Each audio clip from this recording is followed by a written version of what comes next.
নমস্কার বন্ধু, আমরা দেখছি মন্ডল ড্রাগন ফ্রুট। দেখুন নতুনভাবে সে চারা সব তুলে দেওয়া হচ্ছে এপাশ থেকে এপাশে। দেখুন এটা নতুন বোল্ডার জাত, গাছ দ্রুত গতিতে বাড়ছে। এখানে ফল টল হয়ে রয়েছে, ফুল ফুটবে এবং ফল হয়েছে। ফলের দেখুন ফল হারভেস্ট করা হচ্ছে। ফলের সাইজ দেখুন,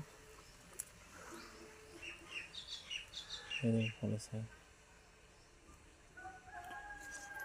ফলটা না হাতে ধরলে বোঝা যাবে না, এই দেখুন কতটা বড়।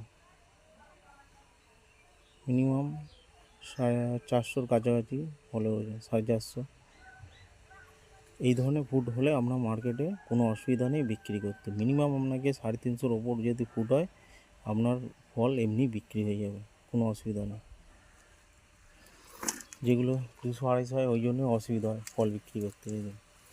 এই ফুডের সাইজ দেখুন, এটা আমি রেখে দিয়েছি, কাটা হয়নি। এই দেখুন এর এর ডিজাইনটা দেখুন, পাপড়িগুলো সব একটুখানি সবুজ সবুজ, অন্যান্যগুলো দেখবেন লাল লাল। এটা একটু আলাদা ভ্যারাইটি,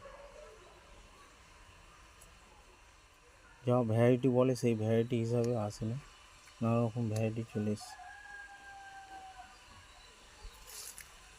কারো যদি চারা বা কাটিং লাগে যোগাযোগ করতে পারেন।